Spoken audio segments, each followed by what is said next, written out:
Et merci d'être avec nous. Bonjour Alexis Corbière, député France Insoumise de Seine-Saint-Denis. L'abandon du masque en extérieur et fin du couvre-feu depuis hier matin. Pour le masque, le couvre-feu, ce sera dimanche, la grande première longue nuit depuis longtemps. Le gouvernement a avancé cette décision aussi, surtout pour des raisons électorales, comme le dit Xavier Bertrand, par exemple. Sans doute, sans doute. Bon, d'abord, sur le fond, tout le monde, enfin, les spécialistes s'accordaient à nous dire depuis un moment que le masque à l'extérieur n'avait pas vraiment d'utilité. Même s'il y a des cas particuliers qui nous sont décrits lorsque, éventuellement, il y a une petite concentration de population. Mais donc, ça, c'est bien. Comme tout le monde, je ne sais pas ceux qui nous regardent s'ils ressentaient la même chose que moi, mais je crois que c'était assez partagé, qu'avec là, en plus, la chaleur qu'il y avait, le sentiment que, bon, ça ne servait plus à rien, c'était assez agaçant, donc c'est une bonne nouvelle. Alors, évidemment, hein, je veux dire, l'accélération auquel on a assisté, vous comme moi, sans doute surpris d'un seul coup d'une conférence de presse où le Premier ministre vient nous annoncer la bonne nouvelle, est liée au calendrier électoral. Le nier, si je puis dire, est une forme de naïveté. C'est une espèce de bonne nouvelle que nous apporte le Premier ministre. C'était inscrit, il avait dit à la fin du mois. Il le fait maintenant. Bon, après tout, c'est la vie. Hein, mais c'est pas... vous pensez quoi? Que ça va leur apporter des voix dimanche, la majorité? Oui, ça crée un climat plutôt. On a réussi, le gouvernement a réussi la sortie de la crise Covid. C'est un peu ça le message qui est envoyé. Mais vous pensez que ça marche? Est-ce que vous je pensez sais pas. que Non, je sais pas. Je sais pas. Je sais pas si ça marche. Est-ce qu'ils vont caler leur choix sur le calendrier sanitaire, franchement? Mais j'y crois pas tellement. Une fois de plus, je ne pense pas que ça fonctionne. C'est lourd, c'est un peu appuyé. Mais bon, voilà, franchement, et quelque part, on peut le comprendre. Il a envie, le Premier ministre, de faire une communication positive autour de ce qui a lieu. Il se dit, il y a un événement électoral où, honnêtement, souvent les listes directement pur jus, pardon l'expression un peu triviale, En Marche, sont pas toujours en grande forme.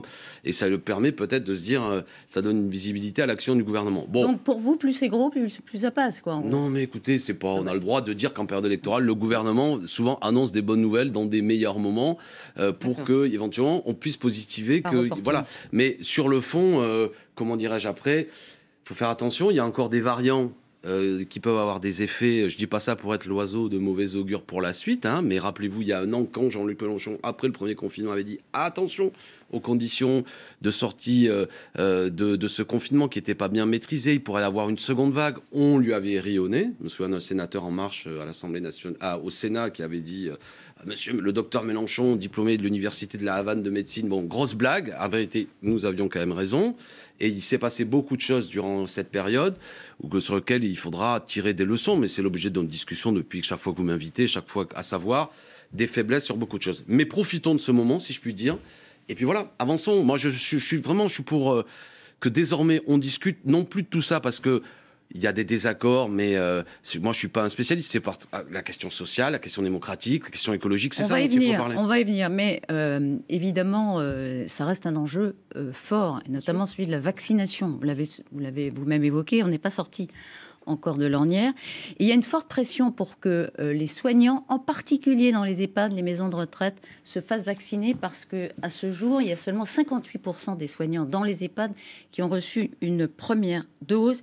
Il faut une mobilisation, a dit lui-même le président Olivier Véran, a menacé d'une obligation vaccinale si ça ne progressait pas. Il faut en passer par là. Moi, je me méfie de tout ce qui est obligation de vaccination. La directrice, je ne sais pas quel est son titre, de l'OMS, l'Organisation mondiale de la santé, dit qu'il ne faut pas aller vers l'obligation. Il faut créer les conditions de l'adhésion à la vaccination. Je vais vous faire une déclaration. Moi, je me suis vacciné et j'invite les gens à se vacciner. Mais attention, il y a encore beaucoup de questions. Il y a des gens qui vous disent, et on peut l'entendre, attention, sur ce vaccin, on n'a pas le recul, ils sont un peu inquiets. Donc, il faut plutôt en donnant l'exemple. Pourquoi vous dites attention, il y a encore beaucoup de questions? Oui, c'est un vaccin qui a la particularité de ne pas avoir le recul d'autres vaccins. C'est une évidence. Donc c'est l'argument que vous avance nombre de personnes. Et c'est pas en les brutalisant qu'on va régler le problème. Mais vous trouvez normal que des soignants puissent contaminer des patients? Je vous pose la question. Alors non, mais j'avoue que concernant le corps médical et concernant le cas spécifique, mais là je suis plutôt quand même, pour en avoir discuté avec certains infirmiers, et notamment dans les EHPAD, où là on a une concentration de population, il faut faire très attention, de population fragile.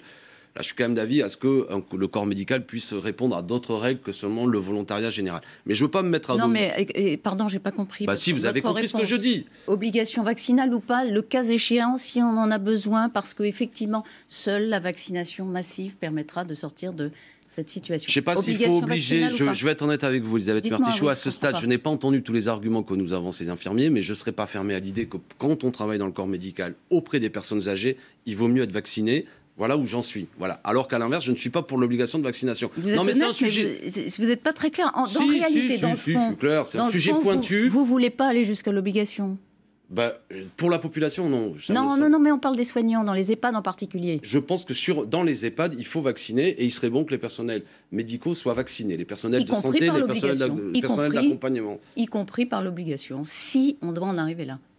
Pardon ? Y compris par l'obligation. Je vous ai dit que je suis pour susciter l'adhésion et je suis pour leur demander. Non, mais parce que vous me prenez à froid, si je puis dire, c'est le matin. Moi, je ne sais pas les arguments c'est quand même qui un sont sujet avancés. Dont on parle depuis des mois. Oui, mais mais depuis des mois, on parle du fait est-ce qu'il faut qu'il y ait un pass sanitaire. Non, moi, je n'y suis pas favorable. Aussi, ça fait on parle de qu'on l'obligation de la population. Et après, je vous ai dit qu'à titre personnel, j'étais pas fermé à l'idée, par contre, que les corps médicaux, ceux qui interviennent dans certains secteurs, soient vaccinés et qu'on leur demande de manière beaucoup plus déterminée d'être vaccinés. Donc, voilà où j'en suis. Donc ça mûrit. Vous le dites pas vraiment parce que vous n'avez pas envie de le dire. Non, mais moi, je suis pas une instance médicale. C'est ce que je suis en train de vous dire. C'est-à-dire qu'on aura eu durant cette période du Covid. Alors, attendez, vous êtes un citoyen, oui, vous êtes exposé au Covid, vous l'avez été. J'ai bien compris, je vous ai dit des choses. Non, mais depuis un impact monstrueux sur je vais vous dire une chose, de la vie. C'est pas un reproche, mais depuis le début, avec cette période du Covid, on a eu un moment où chaque invité politique était un pseudo petit spécialiste des questions sanitaires. Moi, je fais de la politique. Je pense que le problème que nous avons eu, c'est qu'on a désindustrialisé ce pays, on produit plus de masques, on produit plus de vaccins, etc. Dans ces cas-là, vous pouvez très bien dire c'est pas moi qui décide, je n'ai pas les éléments. Si le gouvernement veut le faire, je l'approuverai.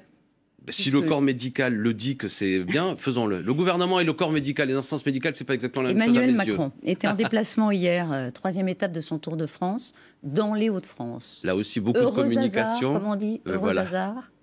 Oui, non, mais comme vous dites, c'est-à-dire que c'est le même coup on annonce la bonne nouvelle de plus de masques à un premier tour des élections. Pareil. C'est-à-dire que le président de la République fait une tournée. Après tout, c'est plutôt normal de faire une tournée. Mais comme par hasard, heureux hasard, comme dirait l'autre, des fois, il va dans des communes où c'est des maires en marche. Et où il est bien accueilli. Alors parfois même la mise en scène du bien accueilli, ça se passe pas bien, mais on a vu qu'il y a parfois, malgré tout, c'est assez léché comme scénario, et j'aurais pas l'indécence de rappeler, y compris combien ça coûte de force de police pour tenir à distance les gens. Là, cette fois-ci, si j'ai bien compris, il va parfois dans les communes exprès dans les Hauts-de-France, où le maire, cette fois-ci, Rassemblement National, pour envoyer un message que, en gros, il parle aux électeurs du Rassemblement National. Bref, il est en campagne. Bon, sur fond public, mais ça, c'est la vie de la Ve République. Le président de la République, lui, il est hors norme. Ils ont demandé à leur ministre d'être plus sobres dans leurs déplacements à l'occasion des élections, ce qui est plutôt une règle saine. Par contre, le président de la République, lui, il est très présent, sous des formes parfois assez discutables. Puis par ailleurs, après, moi, j'adore La Fontaine et Fabrice Lucchini, mais hier, je ne sais pas si vous avez apprécié cette séquence bizarre, à un moment donné, où tous les deux... Pourquoi bizarre ? J'avais l'impression d'un prof de français, comme ça, de la part d'Emmanuel Macron, qui nous parlait du style La Fontaine. Au bout d'un moment, ce président omniscient qui nous étale un peu toutes ses grandes connaissances sur la littérature, entre ce qui est la maîtrise et la liberté, etc., bon, au bout d'un moment, ça en fait beaucoup. Mais c'est quoi ? C'est du narcissisme pour vous ? C'est quoi ? Non, je vous pose la question parce que c'est ce que vous sous-entendez dans... C'est un peu un étalage de belle intelligence, mais c'est pas ça qu'on demande au président de la République. Je l'aimerais plus présent sur des dossiers sociaux, je l'ai dit, quand il y a des sociétés qui ferment, tel que c'est le cas. On a une 4e vague sociale. On a à peu près 420-450 plans de licenciement à l'heure actuelle. Je préfère un président aux côtés des salariés, aux côtés de ceux qui... Il y a 1 million de gens supplémentaires sous le seuil de pauvreté. Il y a beaucoup d'inquiétudes dans le pays. Il y a 1,3 million de gens qui vont subir la réforme de l'assurance chômage. Ils vont économiser 2,3 milliards. L'assurance chômage va baisser. Je l'aimerais présent sur le front social, plus que, comment dirais-je, bavarder, même si on aime tous La Fontaine. Franchement, c'est un auteur majeur et j'adore. Moi, je suis prof de français et d'histoire aussi. Il est décalé. Par rapport à la il y a beaucoup de com', c'est appuyé, c'est lourd. Moi, je trouve ça un peu décalé par rapport au pays. Mais on verra bien. Ça ne produit pas en plus...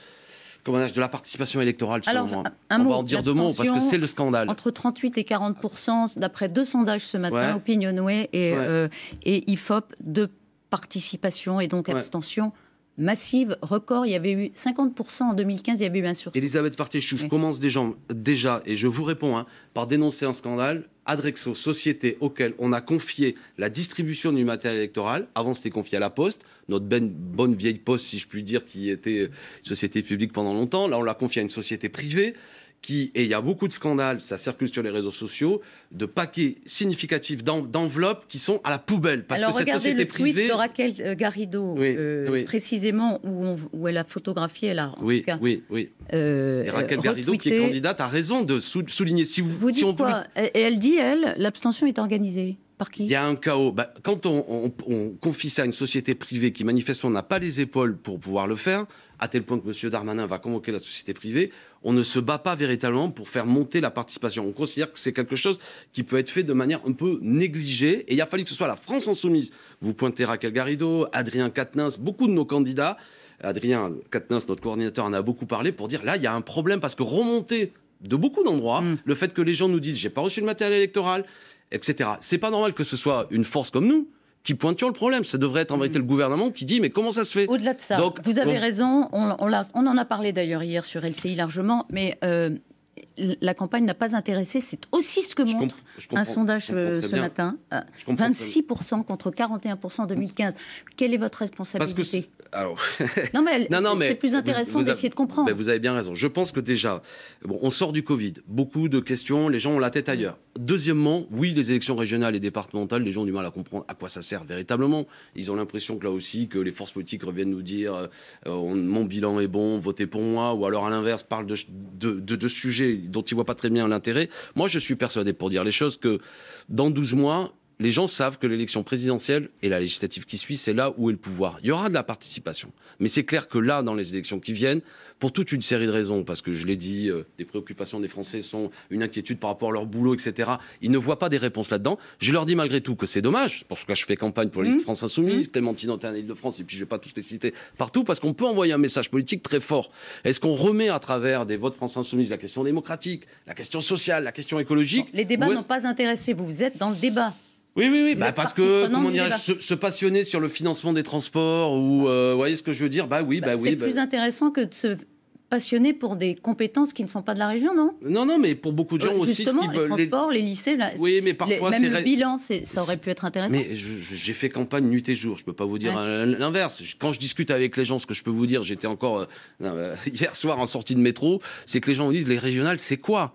Et nous, on explique 2 votes le 20 juin, régional et départemental. On vote 2 fois. Pourquoi ? Qu'est-ce qui se passe au niveau départemental ? Vous savez, souvent les présidents, c'est souvent des hommes, sont pétris de leur propre autosatisfaction, de leurs bonnes choses. Les gens savent pas. Les gens savent pas qui a financé quoi. Et ils ont l'impression que le pouvoir, il est au niveau de l'Assemblée nationale. La campagne n'a pas éclairé suffisamment les Français. Oui, mais parce que le gouvernement aussi n'a pas aidé à tout ça. Allons-y. Encore plusieurs questions. Je vous demande d'être bref. Pardon. Elle n'est pas facile, mais le Conseil représentatif des institutions juives de France, le CRIF, appelle à voter massivement et à faire barrage aux partis extrémistes que sont, selon eux, le RN et LFI. Précisément, les institutions juives appellent à ne pas apporter de voix à la France insoumise, dont les complaisances coupables affaiblissent également la République. Ouais, c'est triste, ils se trompent complètement, c'est affligeant, je pense qu'ils ne sont pas dans leur rôle, premièrement. Deuxièmement, c'est une banalisation de l'extrême droite, parce que Madame Le Pen, elle était directrice de campagne de Jean-Marie Le Pen, qui était le principal émetteur du négationnisme dans ce pays. Je dis à Monsieur Khalifa du CRIF, que j'ai déjà eu au téléphone et qui n'est pas un homme très agréable par ailleurs, qui m'avait parlé de ma clientèle électorale de Seine-Saint-Denis, et vous voyez très bien ce dont je parle, je l'avais trouvé très peu agréable, ce monsieur. Quand nous étions allés manifester pour Mireille Knoll et qui laisse faire des groupes d'extrême droite sous ses yeux, qui tiennent des propos homophobes et racistes, ça lui pose pas de problème. Mais nous, je lui dis, citez-moi un cas précis où nous aurions été sur la question de l'antisémitisme, comment dirais-je, sur leur formulation hésitante. Aucun cas. Donc s'il met les deux, il considère que Madame Le Pen ou nous, vous voyez, cette comparaison ne rend pas service à la lutte contre l'antisémitisme. On n'a pas le temps d'entrer dans oui, donc je regrette ça. Je suis républicain. C'est pas la première crise entre France Insoumise et le CRIF. On se rappelle de Jean-Luc Mélenchon qui, en décembre 2017, dénonçait le communautarisme du CRIF particulièrement agressif. C'est parfois le cas. Oui, c'est parfois. Je dis, c'est souvent des positions du CRIF sont alignées sur la diplomatie.